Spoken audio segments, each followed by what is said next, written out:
मित्रांनो, घरोघरी मातीच्या चुली मालिकेत तुम्ही या सर्व जोड्यांना एकत्र पाहिलं आहे. पण तुम्हाला माहीत आहे का या कलाकारांचे खऱ्या आयुष्यातील जोडीदार कोण आहेत? चला तर पाहूया. जानकी म्हणजेच अभिनेत्री रेश्मा शिंदे आणि तिचे पती पवन. ऋषिकेश म्हणजेच अभिनेता सुमित पुसावळे आणि त्याची पत्नी मोनिका पुसावळे. सारंग म्हणजेच अभिनेता उदय नेने आणि त्याची पत्नी मुग्धा नेने. ऐश्वर्या आणि सौमित्र म्हणजेच अभिनेता आशुतोष पत्की आणि अभिनेत्री प्रतीक्षा मुंगेकर. बद्दल बोलायचं झालं तर ते खऱ्या आयुष्यात अजून अविवाहित आहेत. नाना म्हणजेच ज्येष्ठ अभिनेते प्रमोद पवार आणि त्यांची पत्नी.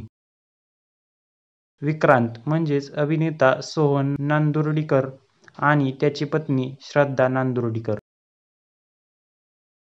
शर्वरी म्हणजेच अभिनेत्री भक्ती देसाई. हिचं लग्न अभिनेता अद्वैत दादरकर सोबत झालं होतं, पण ते सध्या एकत्र दिसून येत नाहीत. तर तुम्हाला यापैकी कोणती जोडी जास्त आवडली ते कमेंट्समध्ये नक्की कळवा.